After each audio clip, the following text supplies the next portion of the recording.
what you doing this for? Oh, I said, that's what it's for. It's for work. And he looks at me like, what the hell kind of job are you doing that you're doing this? Right. And so finally, at one day, me and the guy I was working with, we're having lunch on this ledge high up on this cliff. This bald eagle circles overhead, and we turn to each other, and the same words left our mouth at exactly the same time. We just turn to each other and we go, can you believe we're getting paid to do this shit? Search for a new set of rules. Bread is of little use to the man who has betrayed his soul. Maybe you're the protagonist in your story, but like there's a million other people. I say before we start, we talk about what this is. I know what it is, but they don't know what it is. So what type of rock is that? Right. So this is a metamorphic rock that is called a Garnet Amphibolite, and it's called an amphibolite because a lot of the dark-colored minerals are the mineral known as hornblende. And it's an amphibole that's in the class of minerals known as an amphibole. And a rock that's composed mainly of amphiboles is called an amphibolite. That is, if it's hornblende and not a mineral called glaucophane, in which case we call it a blue schist. But this one, it'll have little orange spots. Those are the mineral garnet. And so if you have garnet and all this hornblende, we call it a garnet amphibolite. These little bands of orange are made of almost entirely garnet, and they reflect a different parent rock. So this rock started as a volcanic rock, basalt, okay? And it was interlayered with a deep ocean sedimentary rock called chert, okay? And the chert is mainly made of quartz and some other things like manganese oxides and stuff. And when it was metamorphosed, we had a bunch of what's manganese-rich garnets crystallized in the chert layers, and the basalt layers crystallized as hornblende and garnet. But what's really neat about this rock is where it's found and the particular conditions that are represented by the metamorphic minerals in here have been proposed. Actually, I was the first to propose it to represent the geologic record of initiation of the process of what we call subduction, which is one of the major processes in plate tectonics. Wow. Yeah, that's pretty cool. I've heard you talk about it multiple times. We have a class, it's 250T, and he mentions subduction initiation. We're talking about the whole triad of subduction complexes and stuff. So I've learned a lot. As you can tell, he's very, very knowledgeable about the subject. Definitely. All right, so let's jump into it. Welcome back to Paradyme. We are here with a special guest. On this episode, we will be interviewing the man you all have heard plenty about. He has his bachelor's degree in geology from the University of California, Berkeley. He has his PhD in geology from the University of California, Davis. And now he's teaching the notorious EES 105, 106, 107 trilogy at California State University of Fresno. One of my biggest inspirations to be a great geologist, the man, the myth, the legend, Dr. John Wakabayashi. Yes, sir. Thank you very much for coming in today. We're extremely excited and grateful that you would give us the opportunity to interview you, man. Yeah, super grateful. Yeah, awesome. So let's start with, just something simple. How are you today? Good. Yeah. Got things done yesterday. Yeah. Granted, perhaps not that much in the scholarly sense, but bottling what could be let's just say it's an exploration in brewing science. There you go. You gotta, things that you really like doing, you want to really push the envelope, take it to the next level. And That's awesome. The art of brewing beer, I take almost as seriously as geology. Yeah, I could tell.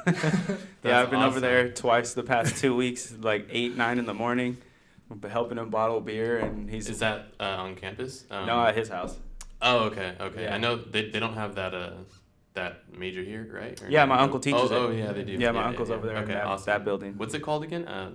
Enology. Enology? Yeah, I think that's what it's called, or Well, viticulture. the enology and viticulture, of course, that's about wine, Right. Oh, okay. winemaking. Yeah, so I he don't does know the if that's chemistry awesome. side of it. Yeah. A lot of his students, he has a couple that have ended up at like Mad Duck and brewing at That's those so companies. sick. Nice. Yeah, and he's a part-time, not part-time, part owner of the company Incinerati I told you about. Right, I'm gonna have to right. get you one of their like double IPAs and triple IPAs and have you taste it and see what. No, that's like. I definitely like to do that. Yeah, I'll talk to him because he gets the cans all the time, so I'm gonna have to bring you one. Definitely. Yes. All right, so we wanted to know a little bit more about you and your background. So I wanted you to tell us about your background. When and where were you born, and what was it like growing up in those times? Right. So I was born in Oakland, kind of a long time ago. See, I probably don't look it. I definitely don't act it. But I just qualified for my first significant senior discount of my life. As of August, I qualified for a national park senior pass. That means it's got to be 62 to get one. Anyway, really. Nice. So I was born in 1959 in Oakland.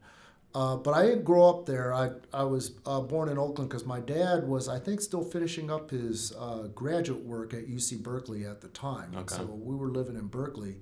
Mm-hmm. I did not realize that, it was Kaiser Hospital in Oakland, that was across the street from one of the most legendary playgrounds in Oakland in terms of basketball, which I would, in Nice. fact, return to some years later because I had to, kind of pay homage to one of the real hot spots of playground basketball in the Eastern Bay Area. But anyway, I lived in Berkeley until I was about 5 or 6, and then my dad got a job on the San Francisco Peninsula, and he moved us all to Palo Alto. And if you hear Palo Alto today, and you think, oh man, the cheapest house you could buy in Palo Alto today is like about $3 million or something like that. Yeah, it's expensive. But it was different in those days. In fact, years later, I meet my wife who grew up here in Fresno, and Nice. around the same time that her parents bought a place in South Fresno, my parents bought a place in South Palo Alto for about the same price. Really? Even though the house that my folks bought was bigger and a bigger lot. Wow. So years later, when my mom, was in an assisted care facility and her fixed income was insufficient to pay for expenses, we had to sell off the Palo Alto home. That sold for pretty much $2 million even, okay? Dang. Wow. Versus my in-laws' place, which hadn't even cracked $100 grand yet. Oh, dang. And so that kind of gives you an idea Yeah. of Spike. growing up in the peninsula, in the 60s. It wasn't the same deal Different, that yeah. it became. It's just the whole demographic. Things were different. It was kind of an interesting time to go to school, right? Because it spanned the civil rights era. Yeah. Kind of the whole anti-war, the whole Vietnam War thing. Yeah. So it was kind of a dynamic time, and in fact, my high school graduation was unforgettable in the sense that we had one of the speakers, right, when everybody else was saying the usual euphemisms about how great high school was. I mean, most of us is like, Not really. you know what I'm saying? Right? I mean, none of that has changed, by the way. Everything's the same in that sense. I mean, people's attitudes, everything, the teaching methods, all that's changed. But no. The way we feel about it as students, nothing's changed. Okay, so all these people are doing the usual. Oh, it was the greatest experience of my life, all that. But this one dude, he gets up, and I still remember his name was Anthony Scott, and he lambasted the school district, the city of Palo Alto for what he correctly identified as racist policies. And I mean, he was awesome. And I thought, I felt in me, all these gasps in the audience. Oh my goodness, he shouldn't be saying stuff like that. Ooh, and mic drop. Whereas I'm thinking to myself, I'm really proud to be at this graduation where somebody's got the guts to come up and say something like that. Mm-hmm. I mean, it was a really iconic moment, Awesome. But yeah, I was a very different person back then. Did you enjoy the San Francisco culture, kind of like the Palo Alto? I vibes found over there? Palo Alto really boring, and it was contrasted markedly when I went to school at Berkeley. And I was like, oh my gosh, where has this place been all my life? That was more my style. Nice. Nice. So you went to school at Berkeley. Awesome. Yeah. Yeah, so that you kind of walked us through beginning all the way up through high school. It sounds like you had an interesting high school graduation ceremony, that to say the least. That was during the high school graduation ceremony with all everybody's families in the stand. Everybody's families are there and everything. I mean, it was awesome. And I don't know if anybody saw this coming, but I just said, I don't know Anthony that well, but Matters. man, he's a hero of mine now. No, you still remember it to this day. So I still remember it now. In fact, I wish I could meet. I wish I could. Anthony. I wish I could Shout out meet to him, Anthony. see where the heck he is now, because it's like, dude, That's crazy. that was Dope. impressive. So you mentioned how you grew up. There was a civil rights era. There was a Vietnam era. I'm sure it was like the culture was so much different then. Could you give us kind of a breakdown as to what it was like growing up in that type of those cultures? I guess there was a certain expectation I had about social activism and things like that, and Berkeley, of course, that was the legend, right? I mean, I actually was disappointed when I got to the campus, because I found that here I expected it to be kind of the the national capital of radical this and that. And I found the students to be just really conservative. And it was a beginning of kind of a, there have been a lot of ebb and flow of student activism and the way students lean politically. And this was a real swing back to the right. Okay, I was one of the few voting Democrats on my floor in the dorm. All right, that'll give you some idea. Right. And so I found myself kind of way left of center of a lot of the student body there. Whereas on the other hand, the faculty, and graduate students, they're way left of center. And the city of Berkeley was and still is. That's why they call it the People's Republic of Berkeley. Definitely. Well, I mean, that's really interesting. I'm sure it would be just so interesting growing up during those times, Yeah, give us a different perspective. I Yeah. guess the times we're in now, like a lot of stuff is highly accepted compared to where you come from in the era. So it's definitely to see like the change. It's definitely good to hear. You know what I mean? Definitely. Yeah. Mm-hmm. You don't get to meet very many people that have gone through that, especially at Berkeley, like a college campus. Yeah, That's pretty interesting. cool. All right. So another quick question we have is: Did you always know you wanted to go to college after high school? Yes, I did. And so to that, I think a lot of the credit there has to go to my parents. That it wasn't even spoken really. It was pretty much assumed. It was like, this is the way it's gonna go now. It's just the way it's just the way it is. And actually, truthfully, at my high school, I think that was the expectation of most of my classmates too. So I was, both at home and at school, I was sort of surrounded with that expectation. It wasn't like I knew what I was going to do, though. Let alone what I was going to do with it. You just knew you were going to college. It's kind of like you're kind of on this robotic progression, right? That you're just gonna. Right. That's just the way it is. Yeah. Yeah, I'd say about 90% of geology students don't know they're going to be geology students in high school. Is that your case? I would say it's more than 90% just based on, right? Because we have very few geology majors that declare as geology majors as freshmen. Yeah. Right? Right. But with me, it was different. Okay, first of all, I really wasn't that sure what I wanted to do. But somehow I kind of had a liking of science. That was probably growing up in a household where my dad was an engineer. But second, because of the type of research my dad did in graduate school, he had all these geology books around because mineralogy, for one thing, was relevant to the work he did on optics.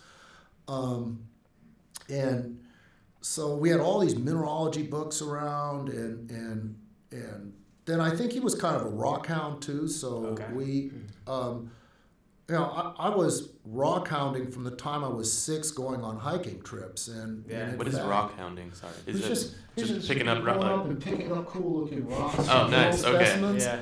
And one of them is kind of funny. It was like I was on this trip. I think I was 7 or 8. Hiking up a place called Pacheco Peak near Pacheco Pass. Oh, okay. Nice. And I'm the youngest person on this. I was hurting.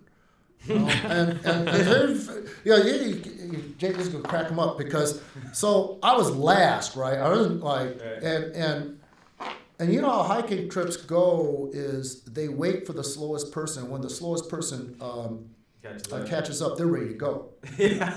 And so I was like, I'm not gonna wait. They'd be off. This is a Sierra Club trip, right? And now it's walk on the reverse. But I found, exactly. It's been that way for a long time. He's like, you caught up, bye. But I picked up this rock, right, because it had beautiful quartz crystals in it, and in spite of the fact that I was this kid who was last in it, it was the envy of everybody. What I did not know at the time was that there was a young professor at UCLA who was doing research in that area, and looking at rocks just like that, he would change the game. And that was Gary Ernst, because he would associate the high-pressure metamorphic minerals, high-pressure, low-temperature metamorphic minerals in the rocks that he was working on in that area, like that meta sandstone with the vein in it, with subduction. And then little did I know that discovery would in turn be a huge influence on the course of research I would do many years later. Man, that's awesome. That's crazy. Full circle, huh? Yeah. That's really cool. So you didn't know you wanted to be a geologist at first. What was college like in the beginning then when you were discovering what you liked?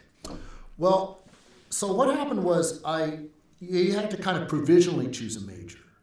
Okay. And I went to community college before I went to Berkeley. What school? Foothill Junior College in Los Altos Hills. Okay.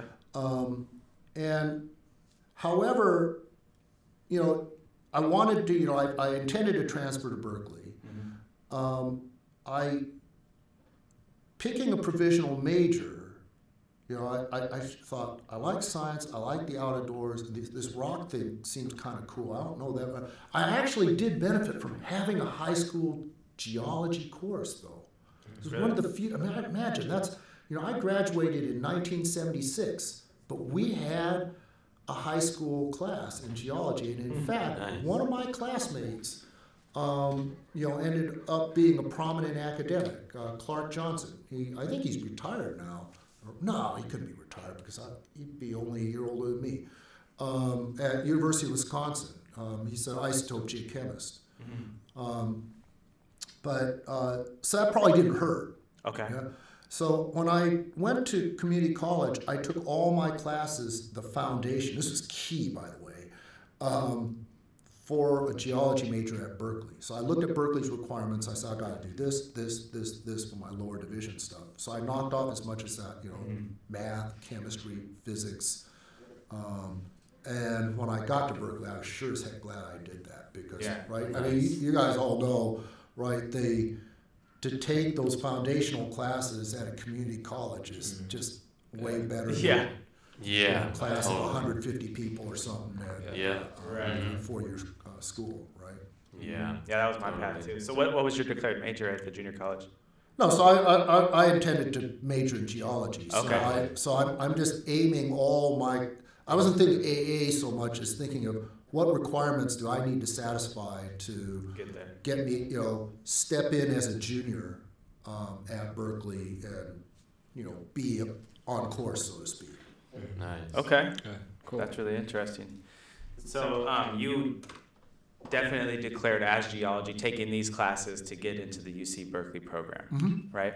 Okay, that's interesting. That I see some parallels with that with my own story. My uncle that teaches here, he was getting his master's from here. I forget what he got it in, but he was like, "Look, you got to do hydrology or geology or petrology. You got to do one of these three things. The students are getting hired out of the class, man. You got to do it. You got to do it." And I think I was like a freshman or sophomore, and I was taking this class called Conceptual Physics, where they talk about seismic activity, they talk about development of the earth. So it wasn't quite geology, but it was conceptual physics as to how this stuff was formed. And I was like, yeah, this is what I want to do. And so I declared that as a freshman going into Reedley College at the time. Okay. And so that's really interesting because, yeah, like we've discussed, less than, I'd say 10% of the people that come out of high school are like, I want to be a geologist. You go here, you take a class called EES3, which is one big camping trip, and you're like, oh, I can get a degree in camping. You know what I mean? I can get a degree by camping. You know what I'm saying? Like chilling, having a good time. Like, oh yeah, this is what I want to do. You know, so it's really interesting to see the parallels in that, and how you kind of developed up to that point. Awesome. So, when did you graduate with your undergrad? That was 1980. 1980? Yeah. Okay. And was it a struggle, or was it? Pretty No, easy. although as I went from my high school years where I did well in high school, but my work ethic wasn't the best. It wasn't the worst, but focus was good when I did my schoolwork. Mm-hmm. But I was always in a hurry because I just wanted to have more time to play basketball and stuff. Yeah, totally. And then as an undergraduate, it kind of got worse because I was sort of a late bloom. A lot of people don't believe this, but I used to be real shy.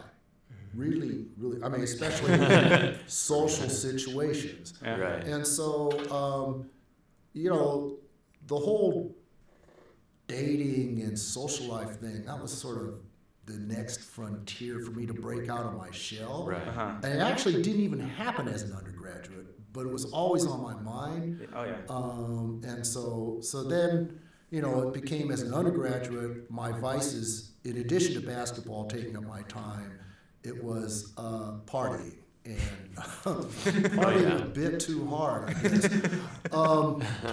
So my GPA at the collegiate level was, it wasn't horrendous, but it wasn't stellar. Yeah. And it was rescued by the fact that we had field camp that was the entire term. It was 12 units of field camp, and I killed it. Wow. How long was it? 10 weeks, of which 9 weeks were doing geologic mapping. It was phenomenal. Wow. It was Dang. absolutely crucial to what I would become. Oh yeah, I'm sure. But yes, I still hadn't really developed the proper work ethic yet. Mm-hmm. But I had certainly realized actually it was the time I took my first intro field at Berkeley. I didn't know, what is geologic mapping? They told me I got to take this class. What does it mean what is a geologic? By the time I was halfway into that class, I'm going, yes, I chose the right major. Yeah. This is where I want to be. Yeah, that's what Yeah. same for me. Like, clicked for me when we got to the field. I was like, "Yep, this is where I want to be." Just hiking all day and mapping, That's it's awesome. really interesting. So, you graduated from Berkeley in what? 1980. 1980. So you immediately knew you were going to go to grad school? Well, yeah. Now this is interesting because, in a sense, you'd think, well, was this an expectation? It actually wasn't at home, even though my dad had gotten his doctorate, right? that wasn't, there wasn't any heat on me at home to do this. But it just seemed like the logical progression. I just didn't know how to go about it very well. In what sense?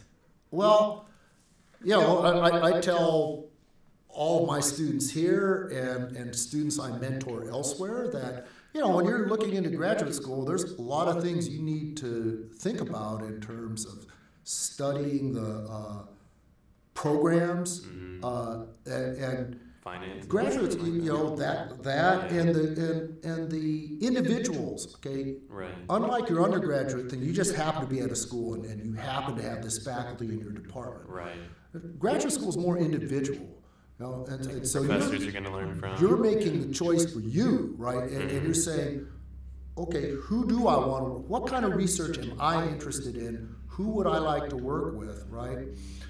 This is groundwork that somebody should do. I did not. I just thought, I'm at Berkeley, I'm comfortable here. I'm just going to sleep on it. I applied for the program. Yeah. My mom maybe applied to all these other places, and I actually got in, and then I proceeded to burn my bridges for the future by not sending them. That's also a big mistake. A letter saying that I'm going to go here instead. Okay.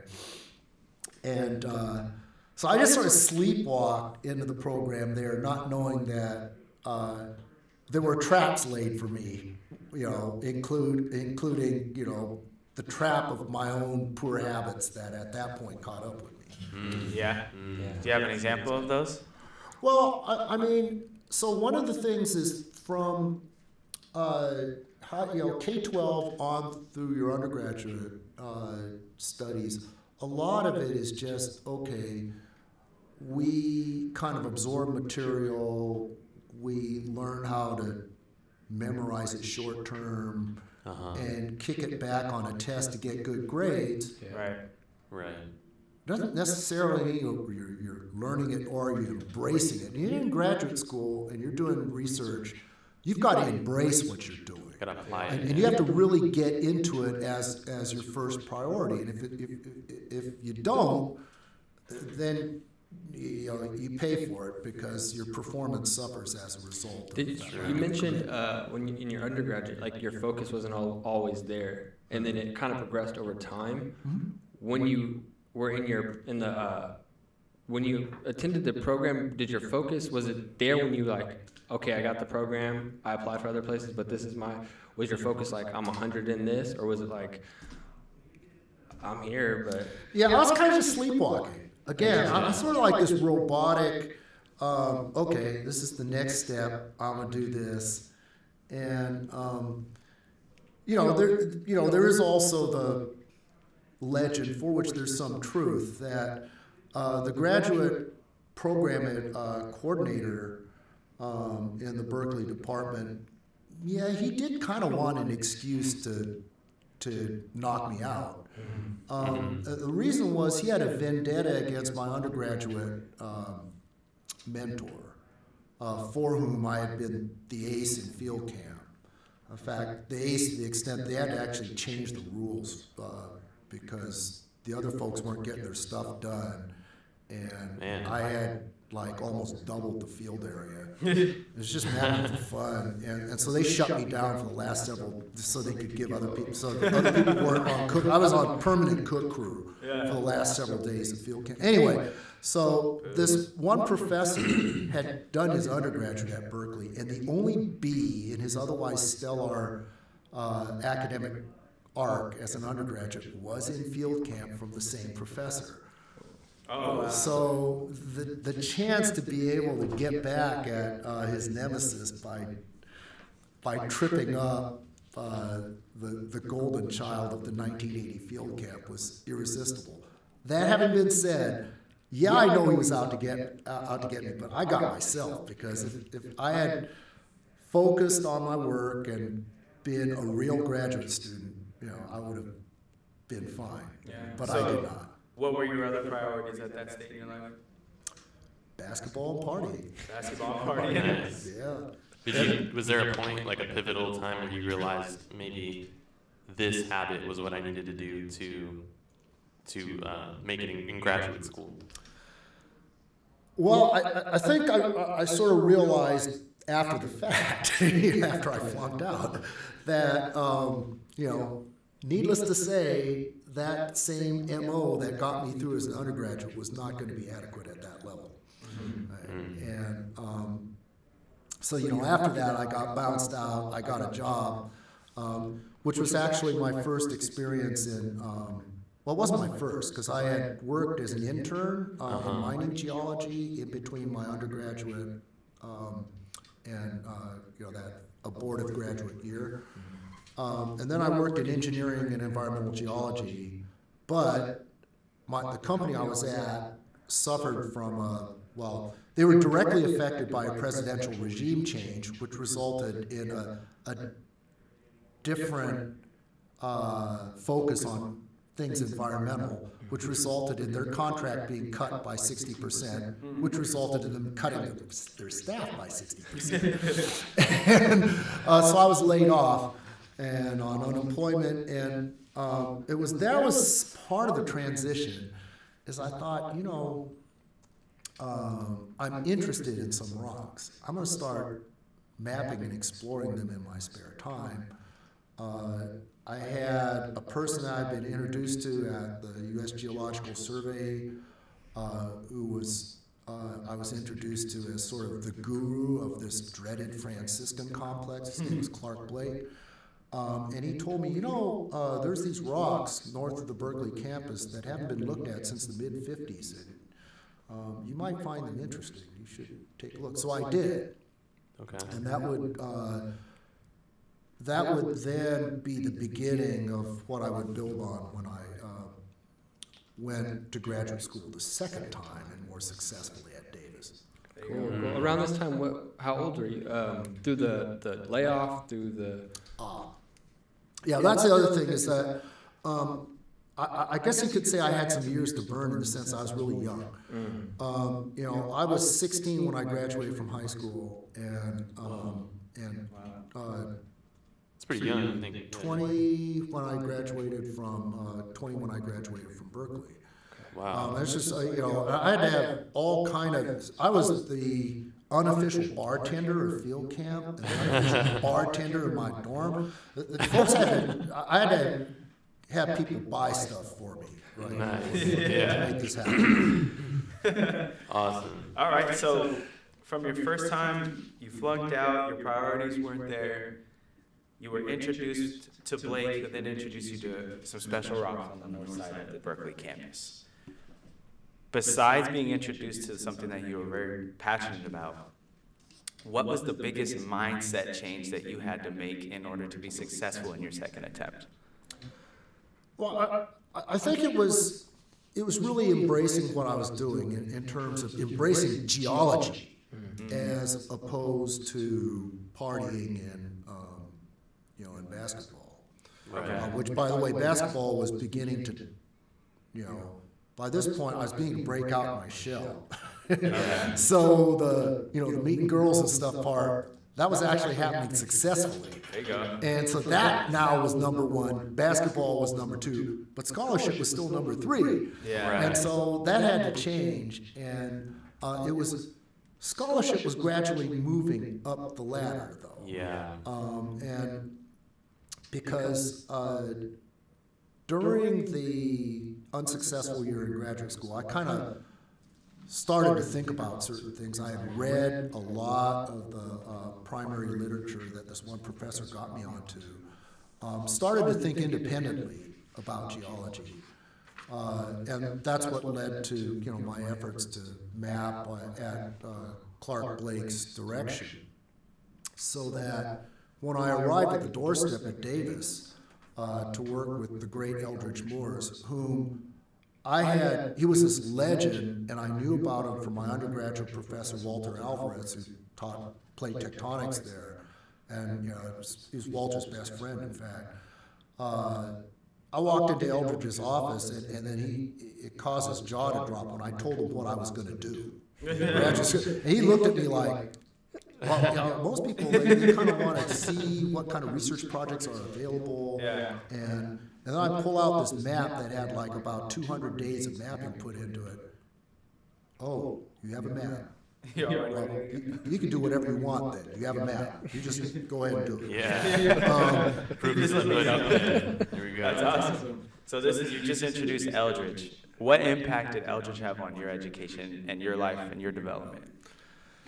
So I think it's fair to say that for people who have a good relationship with their graduate advisor, the PhD advisor, that person is like a second father to you and will be, a huge influence. And for me, Eldridge is the, other than my wife, the most important influence on me as an adult outside of my own parents. Right. And I think when I've described him before, to me, he was like, is more than just an advisor. I always think of him as like my sensei, my Jedi master. And he was all that. Yeah. And he never told me, do this, do that, do that. That wasn't his style of advising. I learned just from interacting with him. I learned by watching his example. Right? He didn't tell me you should go study this or you should do this. I did those things, but then we'd have these great debates. In fact, we'd argue. Really, really, really argue. It was awesome because you think I'm animated, but I'm pretty mellow when it comes to, I don't get like worked up and pissed and stuff, but Eldridge get really worked up. So the first time we did this, we were in his office and we're talking about this one paper. And at some point I'm saying, no, McPherson says there's Bush's facies metamorphism at Snow Mountain. And at the climax of the debate, Eldridge slams his fist down on his desk and says, that's bullshit, Wako. and I go, Eldridge, it's McPherson 1983. It's on your shelf right there. Why don't you go pull it out? And he pulls it out and he goes, I'll be damned. But so we used to do this spontaneously, regularly. And then I graduated, when I finished up, I was away from Davis for several months before I came back to visit. And I come back to visit, and again, we just accidentally got into this big old argument again about some other aspect of Western North American tectonics that went for a whole hour, after which Eldridge looks at me and goes, wow, I really missed that. We've got to make sure we do this more often. Yeah. Full on debates. Yeah. That's awesome. That's good. So it sounded like it was a really complimentary relationship because you took ownership of your project. You took ownership of that idea. And then this guy, it wasn't kind of like, let me hold your hand and take you through it. It was like, you have it, take it away. And you took ownership of it and brought your own expertise to the table and would have good debates. Obviously, he loved that. So, that's something I'm aspiring to do, even with me and you, is bringing my own mindset to the thing, to the table, so we can have our own conversations. But I'm still learning. I maybe know 5% of what you know, but it's really interesting to see how he inspired you to become. You had your own inspirations, but how he inspired you to kind of dive into these projects and maybe even rethink some of your ideas. Because you mentioned reference frames a lot. Is there any point where he shoved you off your reference frames? Well, reference frames, I don't know if it's so much that, but it's a mindset about really being able, Ashish Basu, who was not his advisee, but Eldridge was on Ashish's committee, and Ashish is a petrologist who got his PhD in 75 from Davis. I got mine in 89, 14 years later. But Ashish put it best, is that he said once at it was some celebration in Eldridge's honor that, quote, Eldridge taught me how to be a scientist, end quote. And I would say exactly the same thing, is that through interactions with him, he worked with my mindset so that he took somebody who had a lot of raw abilities, okay, and really honed them to be focused on really how to define research projects that really hit to big things. Awesome. And not just as he called it, somewhat derisively, incremental science. And that was, he set the bar really high.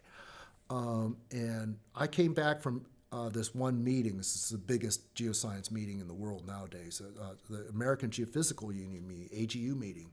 And for various reasons, for a long time, he boycotted AGU, and that's another story. But so I go into his office afterwards to kind of update him on what I learned, and he goes, "So, John, anything interesting, or is it the same old incremental science?" And it's like, holy crap, I mean, that's. He used to put these comments on the drafts of our papers, and it would drive us batty. It was like, so what? So what? We saw all these so whats, but that was the point. It's just Right. like he was trying to get us to focus on big things. Why should somebody care about this research, right? Why should anybody else other than you who are investing? Why should somebody care? So what? So what? Right? I can't. All of them read the red pins. So what's on? Anyway. It's like I can remember it back to this day. Yes, I So can. what? Yeah, so what? Yeah, that's a great Miles Davis tune, of course, as you know. So that's one There of you the go. classics. So what year did you get your PhD from Davis? 1989. 1989. Okay, so there's a 9-year gap there. How long were you doing your PhD? 6 years. 6 years. Okay. 1983 to 1989. Okay. So you got your doctorate degree. Did you know what you wanted to do next? Yes and no. Okay. So when I think so there's sort of in geology, there's I think it's a misconception that PhD almost limits your opportunities. Well, it does not at all. Some people even say that it hurts you in industry. It does not at all. Okay? But what it does do to a huge number of PhD students is it kind of messes with their head. Because when you're in a PhD granting program, you kind of get drummed in with this mindset that you're a failure unless you become a faculty member, which I think is BS, right? And as somebody who worked in industry for 16 years after his PhD, of course, I really think it's BS because I really enjoyed those were 16 terrific years, right? And but this leads to many people saying, "Oh yeah, at that level, you can't get a job it's hard to get an academic position. That's like saying, it's hard to get a position as point guard on an NBA basketball team. Yeah, it is. Yeah, it is. But anyway, there's more things you can do with a PhD, in geology. But yeah, I think that's the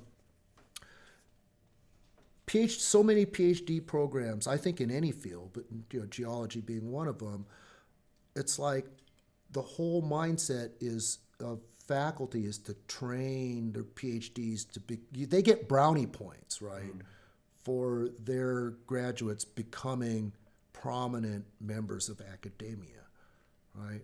Whereas, what really nauseated me, I was at a AGU, an alumni thing for Berkeley people, and there's this dude who had gone off and gotten his doctorate somewhere. And he was describing all of his classmates that didn't become academicians as, quote, having died. Damn. It's like you didn't count, or worse, right? And I felt like saying, yo, man, I don't know what kind of low-quality beer you've been drinking, but, for a zombie, I am kicking ass. Oh, yeah. Nice. So it's 3 months leading up to getting your doctorate degree. Did you want to go straight into being an academic? Okay, right, because I didn't answer your question. So I was like anybody else. I had this mindset that I wanted to be an academician. Okay. And to be honest, I interviewed at what was then called CSU Hayward. Yeah. And I really didn't deserve to even shortlist there because it was a sedimentary geology position, but I made the whole thing closer than it should have been because I put on a great performance in that interview. I mean, that was one of the best talks I ever gave. That was before PowerPoint. I had 3 different these old school slides. I had one screen devoted to a slide projector. I had 2 overheads. I was working 3 screens at once. It was a show. It was a show. It's a TED Talk before TED Talk. Anyway, but the point is that both CSU Hayward and I benefited from the fact that I did not get that job. First of all, I did not have the maturity, in my opinion, to have been a good CSU professor at that point because my mindset was all on research. And that's the other thing that, PhD programs, right? I mean, it's all about research. Okay? Yeah, you might TA or do these things, but, everything is just a task. But research it's been a maturation process that got me to the point that, honestly, teaching is really my passion. Research is actually a distant number 2, even though my research productivity reads like some kind of video game, and yes, I do play it like that. There you go. Nice. Awesome. So you went into industry for 16 years, you said. What did you do?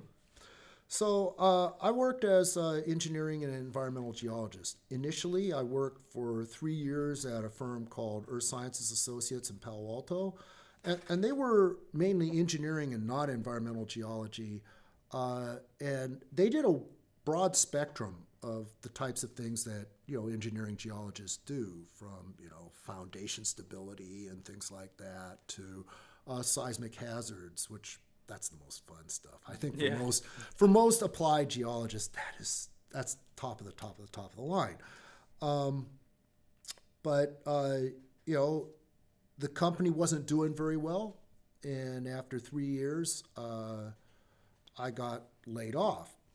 And now, I'd heard people talking about going into business for themselves, that's sort of a natural progression as a professional for some folks.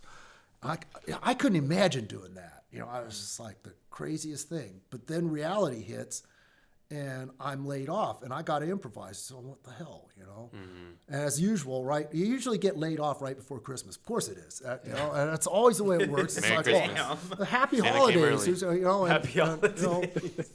And so I'm really bummed out. I go home, but I had this. I was on this contract through my company with PG&E doing this earthquake hazard stuff in the Sierra Nevada, and So dope. and that was the coolest thing. And the interview process for that was spectacular. It's intense.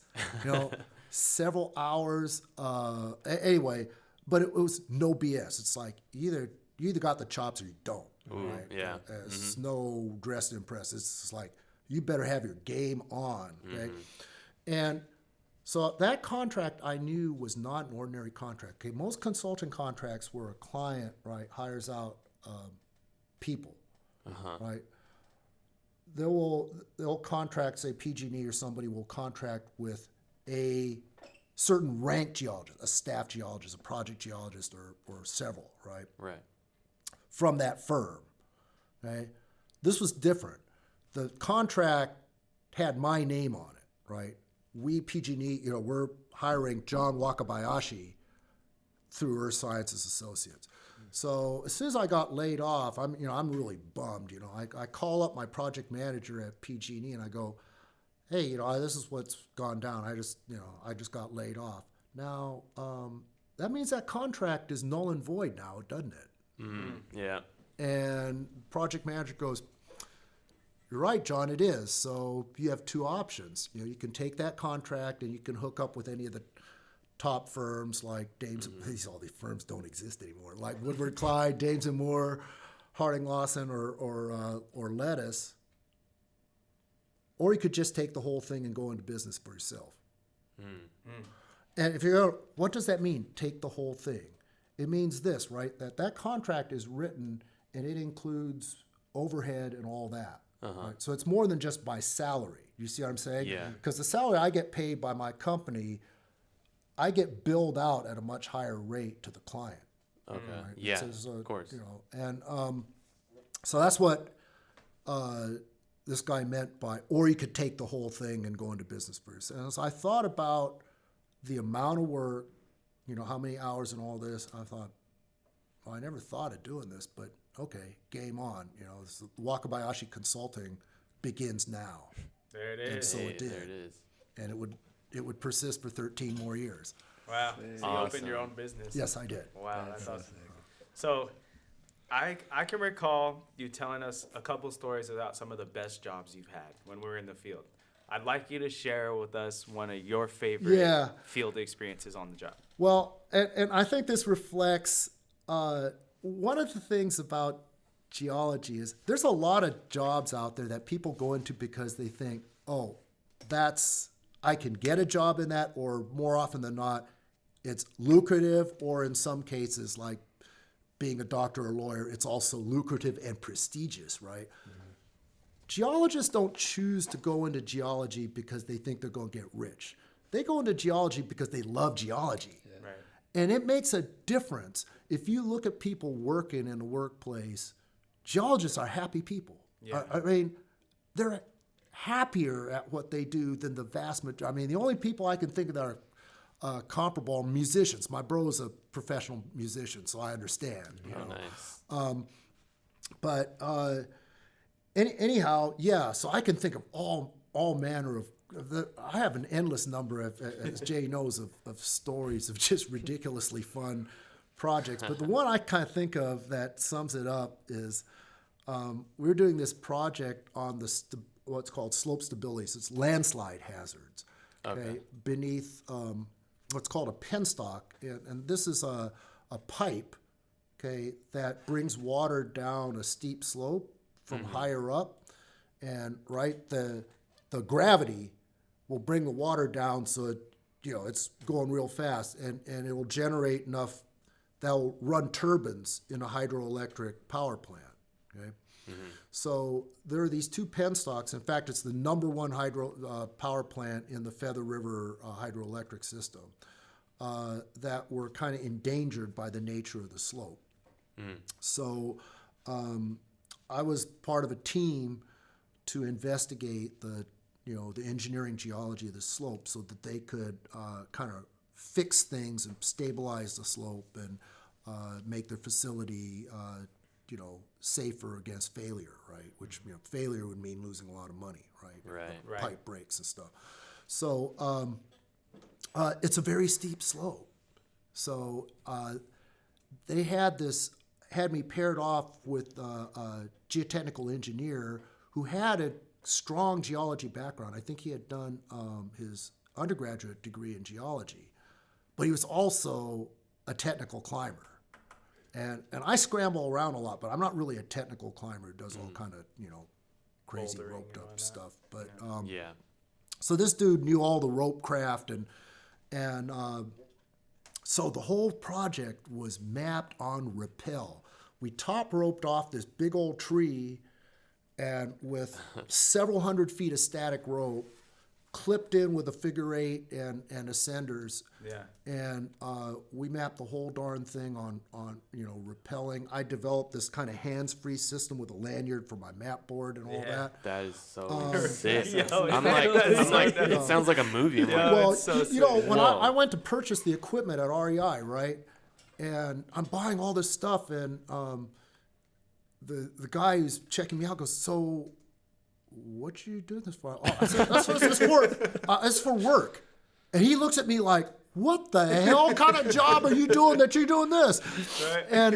And so finally, at one day, me and the guy I was working with, yeah. we're having lunch on this ledge high up on this cliff. This bald eagle circles overhead, and we turn to each other, and the same words left our mouth at exactly the same time. We just turn to each other and we go, "Can you believe we're getting paid to do this shit?" Dude, that's so amazing. When you told that in the field, I was like, dude, that sounds like something exactly what I want to do. Like, just climbing, bouldering, mapping, like you put 3 of my favorite things in a bucket, and now I can do that. That sounds amazing, you know? The Eagle's like, what are you guys doing up here? Right? Yeah, y'all ain't supposed to be up here. Right? Dang, All that's right. so sick. That is really, really cool. I'm sure somebody will be inspired by that. I know I am. So you've done industry. You've experienced that.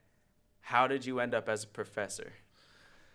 Yeah, well, so a lot of people think that, being an academician is the ultimate, in whatever field you're in. I was hardly suffering in industry. I was enjoying it richly. And as anybody knows, but I've always had in the back of my mind that, being an academician, getting to teach and getting to do research would be, it really would be the ultimate for me, for what I like to do. Awesome. But I didn't know if my, kind of my maturity level and my focus in terms of being able to teach would. I had people tell me, because I'd lead these field trips. Yeah. And I had this one couple who was at Cal State LA, and they really wanted me to go there. I felt real bad because both of them died of cancer not long after that. They're 2 legends in engineering geology, in fact. But I didn't know. They were saying, "Oh, yeah, you're just a net." So I'm just leading a field trip. I don't know anything about teaching, but because I was working for myself, I had scheduling flexibility, right? And so the time came, and I kind of pinch hit, and I taught at Berkeley and at Hayward, same term, structural geology, and then I really started.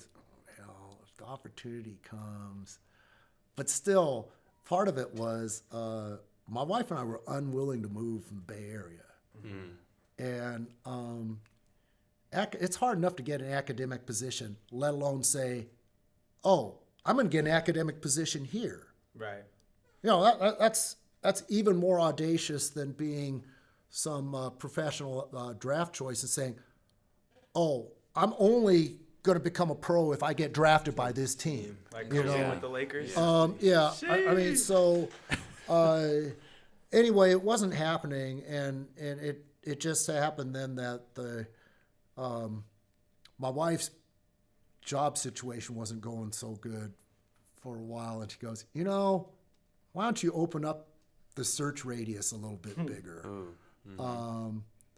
With as long as it's in California and we're within 1 day, or in Nevada, we're within 1 day's driving distance of the High Sierra, that's all that counts. There you go. Right? And that's what eventually led me here. Oh, Nice. that's so awesome. Wow. Man, it's so interesting to hear your story and all the things that you've done to becoming a professor. Because I think I established more credibility with some of my teachers. That I went to Fresno State and I got a degree in graphic design, and the teachers that had a legacy or something to show for like years of experience, like I started this business, I worked for this company, it makes me just gravitate to whatever they're saying is it's more credible to me. I can trust them, and I know that their experience, like the proof is in the pudding. You know what I mean? Yeah. So that's like awesome. I'm sure you have that feeling that radiates towards your students. Like you didn't just become a professor. You did all of this work in the industry and started your own business. Yeah. Well, I hope that's true, because one of the things, different fields, right, have different levels of kind of coordination and integration between industry and academics. Geology has a big gap, okay, and very few geology professors have actually worked in the field that will employ the majority of their graduates. And so people that I went to school with, when you're at a Berkeley or a Davis, they don't know anything about engineering and environmental geology. I mean, they can't tell me what I'm going to be doing as. And so one of the things is I worked all those years, and you also learn, okay, well, not just the technical aspects, but what makes a successful professional. And it's like, nobody could tell me that stuff when I was a, and so I really wanted, when I became an academic, to be able to relay that to my students. And then more than that is I've never lost my ties with industry. You know, I wanted to use those ties to, well, help place my students in, totally. you know, to kind of use that network Refer to and help out whatnot, my yeah. students. Yeah. Oh yeah. That's so awesome. I have a question for you. You're in industry. It seems like you're having a great time, right? You get to teach by kind of planning your own schedule at Hayward and Berkeley, you said, right?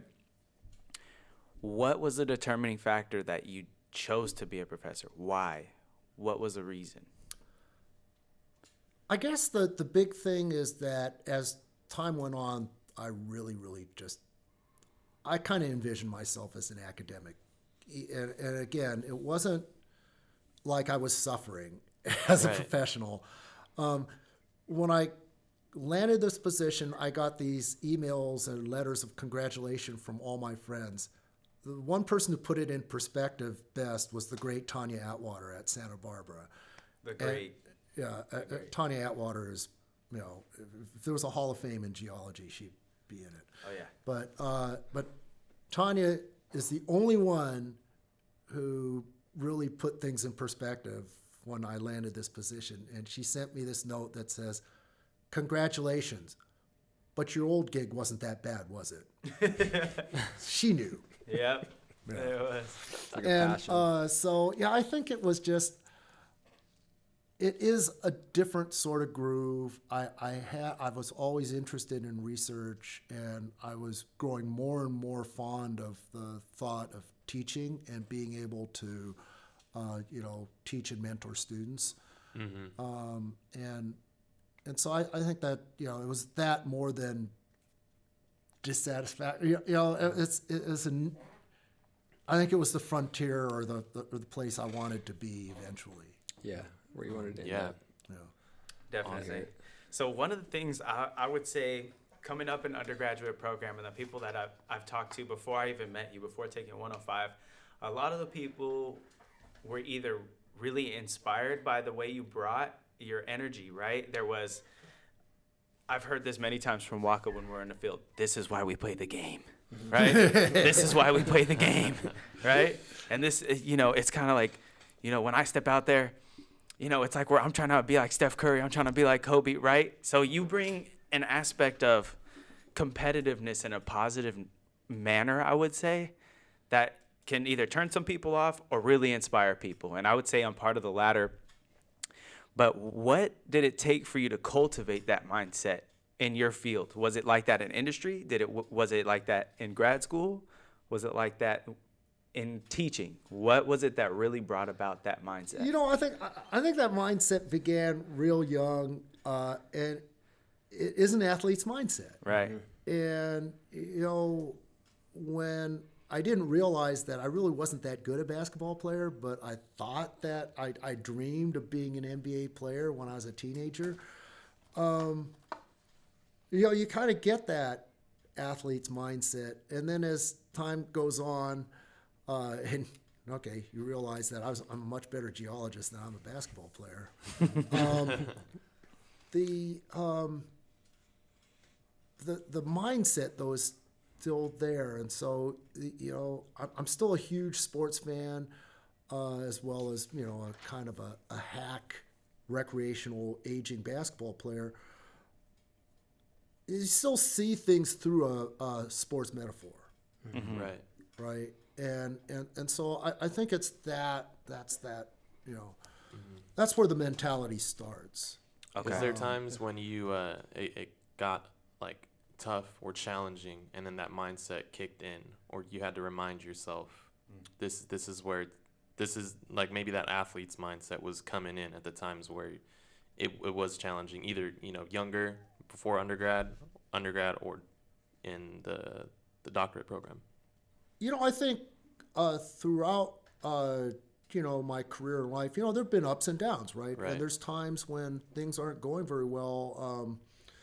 And I think actually, yeah, resiliency and, you know, in all things we do in life, right, there's there's tough things that we have to overcome. There's things that we have to kind of bear up and deal with, right? Right.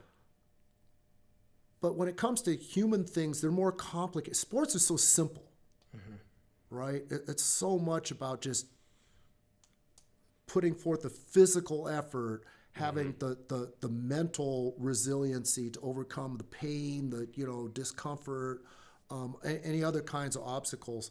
It's simple, and maybe that's the whole thing about the sports is so crystalline in terms of its clarity of these things. For example, the rewards for great performances and all the work you put in to build your skills, right?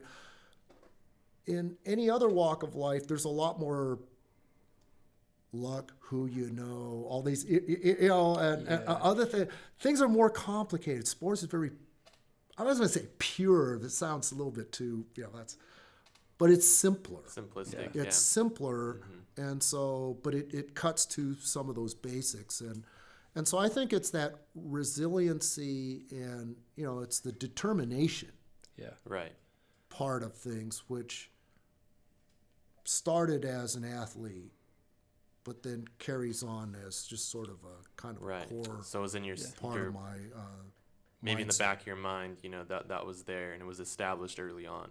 Yeah. And then when things did get challenging, it was sort of like that kicked in. Yeah. You know what Although, I mean? I kind of think even before, I started out really nerdy and unathletic as a kid. But yeah, I think there was something, because I think of going hiking and, the kind of the pain Because you said you were the tolerance last and, one, right, in the back when you were a kid. Yeah. And just not accepting that, not accepting that I'm always going to be slow. And it comes down to eventually as time goes on, you learn that obviously there's things we can't control. There's certain aspects of luck and we can't control those, but we learn there's a lot of things we can control. And shoot, if we can control them, we should do all we can to do so. Heck yeah. 100%. Go for it. The first time I think Jay brought your name up in the conversation during our podcast was he was talking about, I can't remember exactly what we were talking about, but he was talking about an instructor of his that could do pull-ups with 50-pound weights on his back. The backpack video. And there's a YouTube Muscle video ups. of you. I didn't have 50 pounds. Or 30 pounds. That was about 10. 10. I just said 50, but it was, and so we were like, so who's your instructor? Like, we were kind of curious, and he's like, giving us your age, and when I was like, there's no way. They're like, show us a video. And he showed us this, and it was like, I think that video alone was like, we want to learn. We want to talk to this man. We got to talk to him. And so now we're reading. So our podcast is revolved around a book club. We read books around like someone like David Goggins and Can't Hurt Me. And what he talks about, like how you mentioned the physical mindset and the athlete mindset. We can control the physical aspect of our life, but there are things like luck and things that we don't have connections to.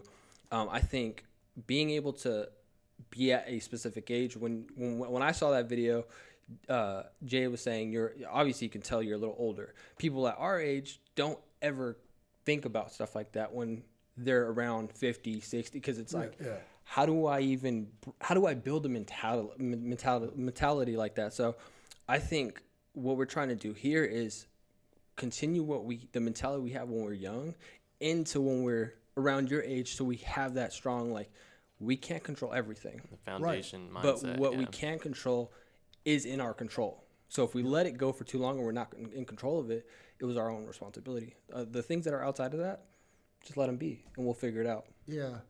And no, I agree. And I think that's one thing as I look back, well, I mean, like most people, right? We tend to stress about things that we can't control. And that just wastes our mental energy. Stress. It lowers our own kind of level of happiness for no reason. Right. We fear certain things that, and I had a really bad year in 2018, and that kind of drove these things home, is that there's things that, like my advisor goes up in flames in his cabin, before my eyes, basically. And and I'm diagnosed with prostate cancer. I gotta get operated on and stuff. And as we get old, you guys are young. You have to set good habits and health. But really. But there's some things we can't control. So like most cancers and stuff. No matter how much we watch our health, I mean, Could just happen. it happens, right? Well, we can't sit around worrying about that crap. I mean, because that's out of our control. Right. And so there's no reason to stress about these things if we can't do anything about it, right? So, but we can work on things that we can. We can eat well, we can sleep well, we can condition ourselves, with exercise and whatever. Those things we can do. One of the books we read, I think it was the first book we read in our book club. Habits, yeah. It's the 7 Habits of Highly Effective People. And he talks about the circle of control that's inside the circle of concern, right? And where most people, tend to deal with stress is in the circle of concern, right? We can control what's inside the circle of control, but in the circle of concern, all we can do is worry, right? And so that's kind of what we're talking about now is, there's things that you can control, as Devin said, and that's the things we're trying to focus on, right? Building good habits as young men, building good mindsets as young men or women. If you're watching, there's things that are inside your control. Focus on those and build those things for when you get older. So, I mean, look at Waka. He's 62. He's in prime physical fitness. This guy, literally, I'm like, I'm running now. He's like, oh, so you're running now? How much you running? He's like, I'm like, I'm trying to do 10 miles, right? Because I told you guys I'm doing 10 miles a week. He's like, that's really good. You're doing 10 miles a week. I get to run maybe like 3 times a week. I'm running maybe like 3.7 miles a run, right? And his daughter Dawn just like vaporizing him. He's saying like, so he's helped to instill these habits into his kids, right? So at what point did we talk about life's 4 dimensions. We have mental, physical, spiritual, emotional, social and emotional, and spiritual. Mm-hmm. At what point did good physical habits become a big part of your life? And then when did you decide that that's something you want to teach your kids? Well, and that that's all my dad. Right? Okay. My dad was like a shorter version of me, and but that's also one of the reasons why I don't worry about for whom the bell tolls, or because he died of cancer at age 71, and so you just gotta again play the game well while you can, and those kinds of things you have no control over. Mm-hmm. But yeah, my dad was always in good shape. He ran a 2:58 marathon when he was 48 years old. 2 hours and 58 minutes? Yes. Wow. Wow. I look at that and it's like, you've got to be, no. That's way big. Yeah. Anyway, so he was in good shape. The one thing, though, that he felt too, was that if he had to do it over again, he felt that he pushed himself too hard. And I don't know if he overtrained, because he kind of blamed some of the health problems and his collapse, from late 60s onward on that. I actually don't think it was that. He had a mindset that I think the mindset pushed too much, and he stressed too much about, That's interesting. And he didn't like just sort of enjoy things for the sake of enjoying things. Mm-hmm. Everything about him was achievement-oriented enjoyment. And I like to, everybody knows I like to have a good time. I like to enjoy good craft beer. But I've also kind of come to terms with stress and stress management. I think that's it. One of the things that I think is sort of a misconception is that we're taught to say, okay, we want to eliminate stress. No, we don't. Think about it. If we have zero stress, we ain't got no life. True. Huh? We have no life. Right? So there's a certain extent to which stress is stimulating. Yeah. And so it's not about elimination of stress. It's about stress management and learning to kind of Prioritize. Well, in a sense. not put yourself in a position where if you have, again, that which you can control, where we're overworking ourselves or we're taking on things so that our stress level is beyond our tolerance, right?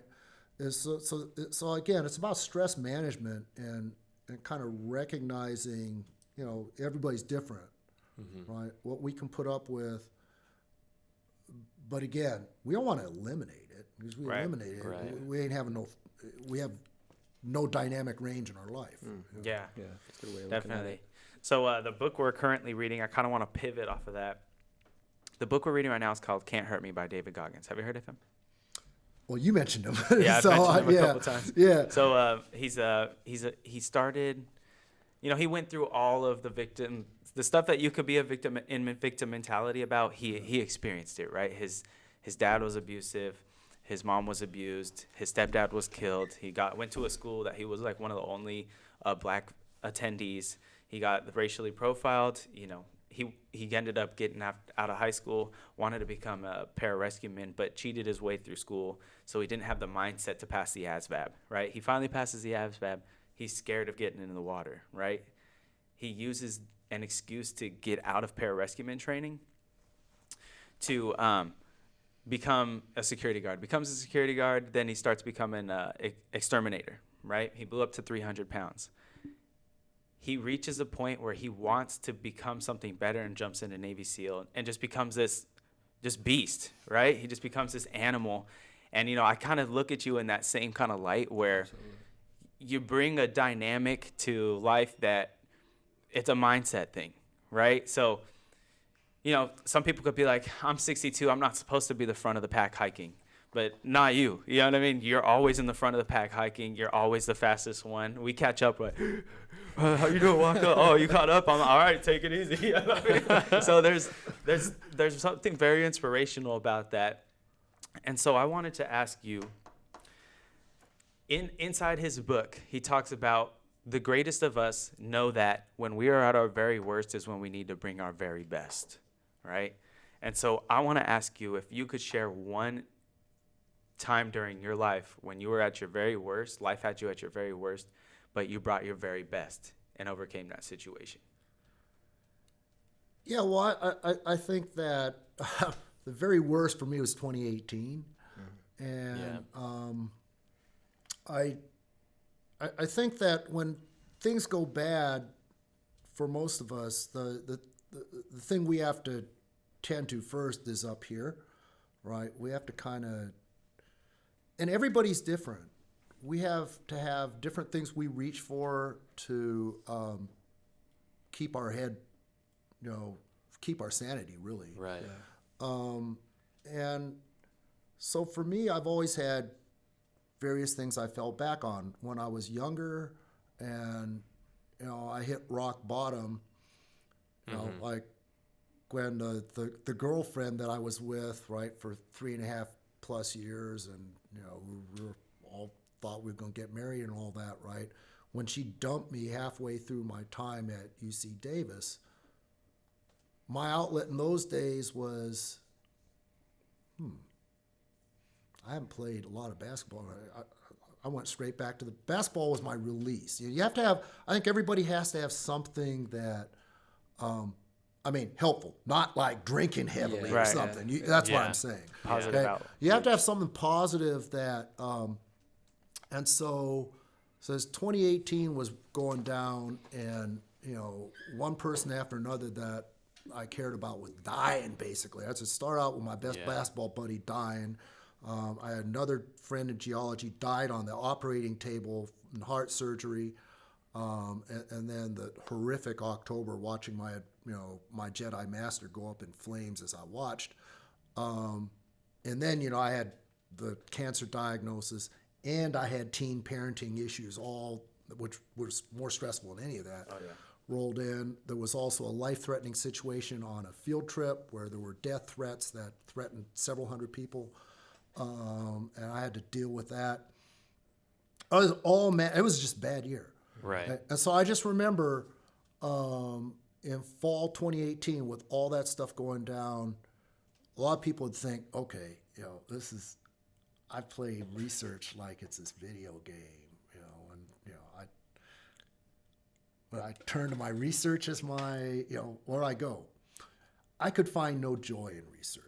Which is why 2018 was a dead, slow year by my standards at any rate. The classroom, that was what kept my soul together. Is that when I realized that I always thought that I was sort of the ideal CSU professor in terms of a 50-50 research teaching mix. And I realized, no, my mindset is not 50-50. It's like 80-20 teaching research. I mean, it's teaching that really keeps my soul together. I get a lot more fulfillment out of that because guess what? At the end of the day, research, unless I'm involving students in it, research is kind of all about me. Yeah. Right? It doesn't bring me the fulfillment that teaching does, and so that was really what kept me intact. And so that when the next year began, and I started rehabbing after having the 5 holes punched in my abs by walking up to several miles holding my catheter bag in one hand so I didn't pull my whatever off. Yeah. Oh my God, that hurts. It has this like sling, right? And you start walking and you start striding and it goes down below. It's like, oh my God. And so I actually rigged up this little strap so I could hold the strap up as I walked. And so I got up to 3-4 miles before I got the catheter taken out, and the rest of 2019 rolled from there. And I told everybody that right from the outside as an academician, again, my passion is teaching, okay? But the productivity that one's recognition outside of your department on the big stage is what you do research productivity wise, and it's what you publish. And so let's just say it was like Steph only averaging 18 points a game. I had a really bad year. It's like, y'all, okay, 2019, we're gonna MVP season. we're gonna come back. Well, 2019 was kind of back to normal, which means pretty good. Yeah. Say in 26, basketball 27 points a game. metaphor, well, it might be 25, 26 a game, which all leads to 2021. And publication dates, of course, have their roots in the year before. So that means 2020 was really, really huge. Oh, yeah. Because 2021 is, in fact, a career year because unlike sports, being a scholar, yes, you can keep getting better and better and better and better and better. And, you can be 62 years old and having what is a career year, Hell yeah. Yeah. Hell yeah. 11 kills and rolling. Huh. There you go. So, I could sit here and talk to you all day. I mean, you know that. But we'll end off with some closing questions. We have rapid questions that you can just shoot off one-word answers if you want. But if it's something you feel like you want to expand upon or you feel that young men might need to hear a little bit more on, feel free. So I'll start with one, and then we'll follow it up from there. Okay? So the first one, in your experience in industry, academia, and life, what is one trait, habit, behavior, or mindset that separates excellence from mediocrity? Yeah, well, I think this has kind of come through. It's determination. Determination. It's determination, and because we all face adversity, and we need that determination to pull through the adversity. But we also need the determination to push ourselves right from average or good to you have to have that determination drive to really be Kobe. Oh, yeah. Mamba mentality. Totally. Yeah. You know what it is. All right. Go ahead, David. The next question. Okay. B, right?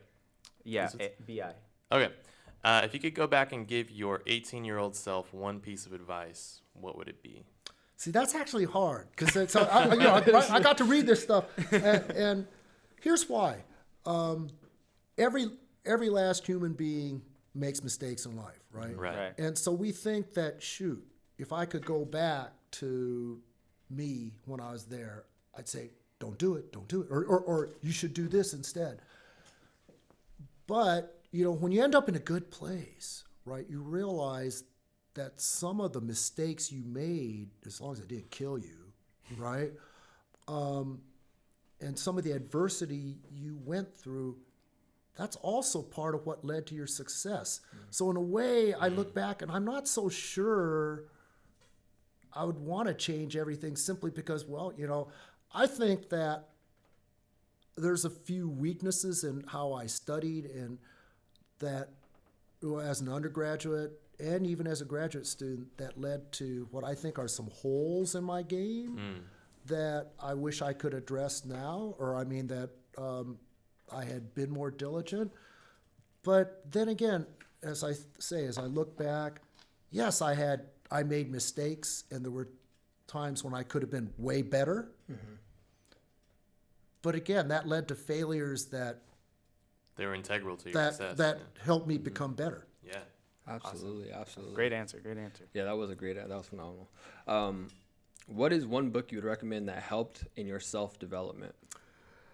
Yeah, this is going to be a weird one. So, I read, as anybody knows, I read a ton, both in the scholarly stuff and for fun. This is going to be an unusual one, especially for an American. And it's the book of all books I didn't finally read till I was 40, 42. And it's sometimes it's called Three Kingdoms. Sometimes it translates as Romance of the Three Kingdoms. I think it is fair to say, the most widely read novel in the history of humanity. And it is, it's a Chinese classical novel. It's a historical novel that people think was written in 1400s or something like that. But it chronicles the fall of the Han Dynasty and from AD 160 to 280. What was your biggest takeaway from that book? Even though it's like 1,000 pages. Part of first of all, I just love the artistry, just the way it's crafted. The emotional journey it takes you on. When you get to the end, it's not like because of the 1,000 pages. It's emotionally you've been on this trajectory, on this grand emotional scale. I just love looking at the artistry, the way the intricate weaving of all these plot and character threads. But there's also things about it that some people have said it's a novel about ambition. And I think it's mostly about, we all need to, if we want to achieve great things, we need to have ambition. But I think all of us have seen how ambition is the root of a lot of evil. True. And I've unfortunately seen it with some people, not in this department, but with some friends of mine in academia, where just this insatiable ambition has, well, I guess in a nutshell, led to bad behavior. Right. Okay. Yeah. And in Three Kingdoms, this is the case too. Okay. Hell yeah. Would greed be ambition's evil cousin? Would you kind of throw those in the same bucket? Yeah, except that I think greed isn't quite so yin-yangy. Okay.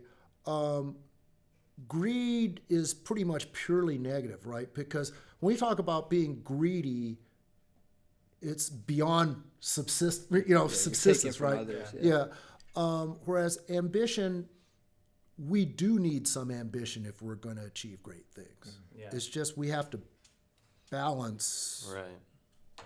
It's one of those things that we have to.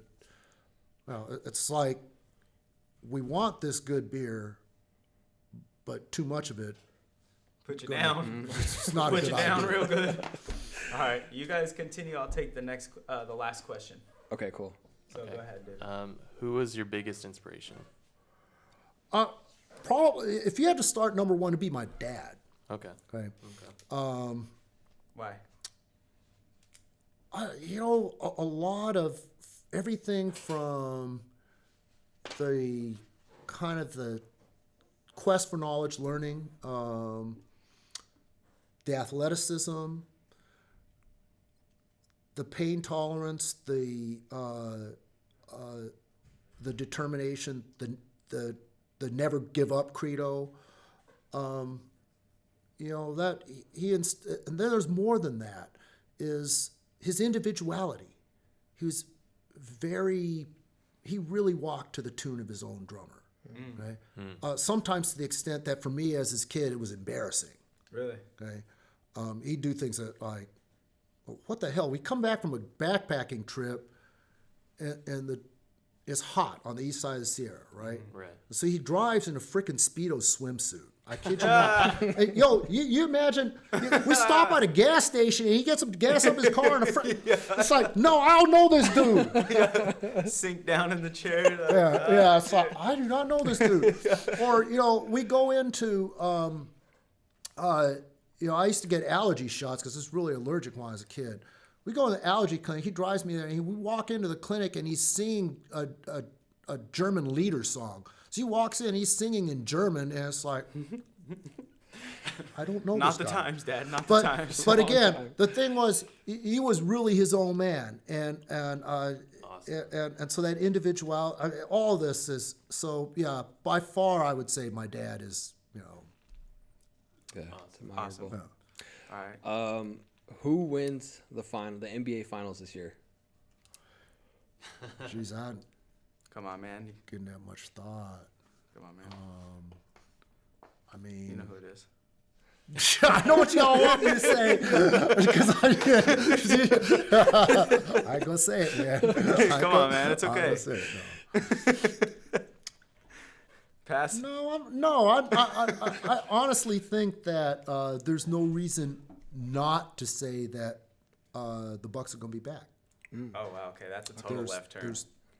Is it? He was Yeah, saying that's- Boston, or that's- not I Brooks. thought you were going to say Nets. No, I still don't think that even if they can stay healthy,